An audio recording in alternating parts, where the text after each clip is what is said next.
Yeah, I'm about to make another quick video before I head out. Probably go to the store. Usually I go get me a soda or something during the day. Just go outside in the community. Try to be out, a little transparent.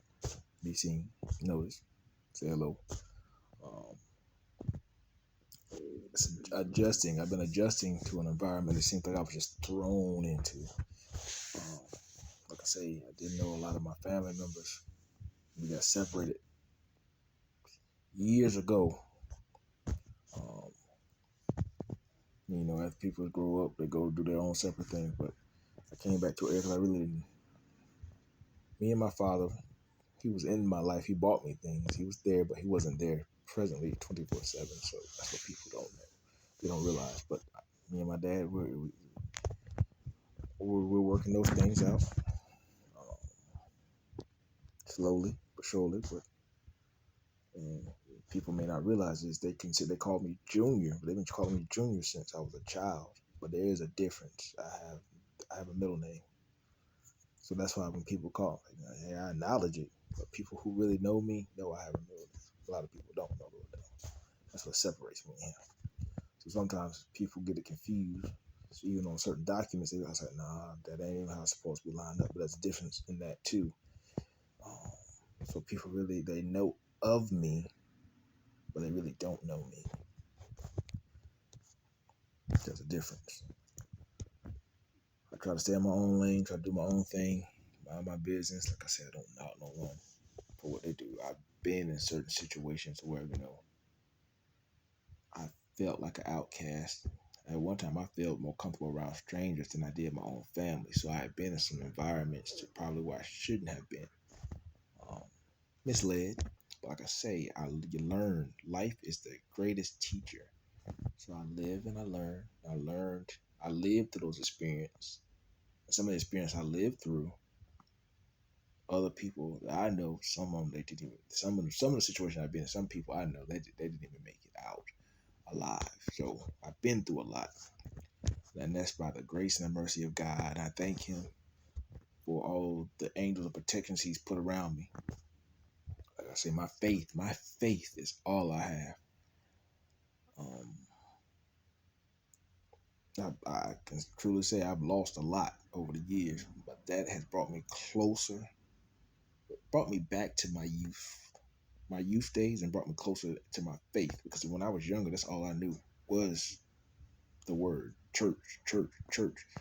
But sometimes you look at the ways of the church, how they're structured now, you can be misled and misguided. Even like I say, when I started my business, it was growing, it was doing well, but I was building these relationships in the church house with people to try to help my business grow. And actually, when I started losing everything, I started realizing, man, I was just like going to church to let people know I started my business, spread the word, or was I really trying to be closer to God? So I had to be broken and humbled to appreciate in the position where he's going to take me in the future. And I really was just going to be acknowledging and worshiping and being in the presence of other Christians. But that is not going to get you a closer connection with God, that intimate relationship with God like people should be seeking. So the money's good. It's going to come. It's going to come back eventually anyway, because I spend a lot of my time to be available for my son. But that time, the extra time, it's allowed me to be closer to God and get to my word. When people don't see me, that's what I'm doing, reading, studying, and building myself as God intended us for us to do. When he went to the church, he told them to tear the church down. And he was going to rebuild it in 3 days. He was talking about the body, their body, the temple, not the church that it took them 40 years to build. He was talking about the body rebuild themselves. So that's what I've been doing. It's a process. Like I say, anything that I do, people who really know me, most of the time it's been like an instinct. I get back up in 3 days. I'm getting up. I'm doing something different.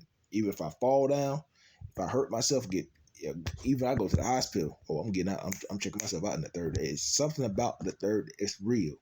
When you are truly connected to God, move how the Spirit moves you, it's gonna live through you. So you got to have that relationship with God, the intimate time, one on one.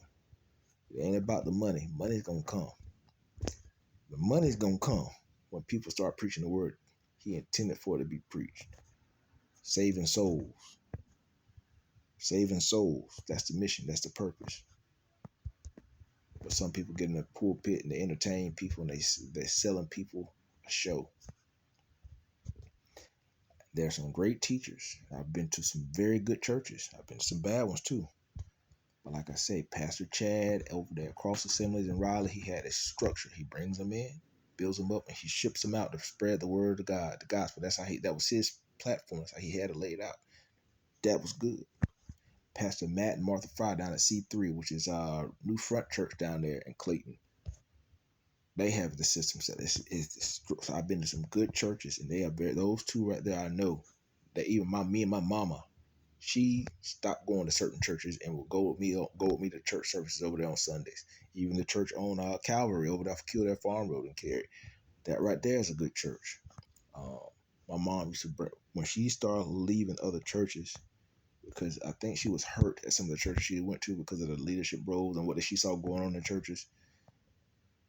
When she got over there, she said she felt more at home at those churches. But find a place that's going to work best for you.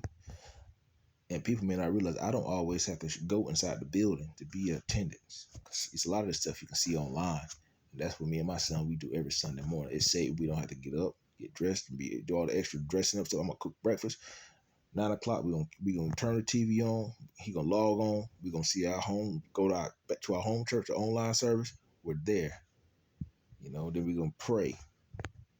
And I'm trying to teach him how to build that relationship, that one-on-one relationship with God, because that's what everyone needs. Y'all be blessed, be encouraged, get into your word, and feed your spirit, man.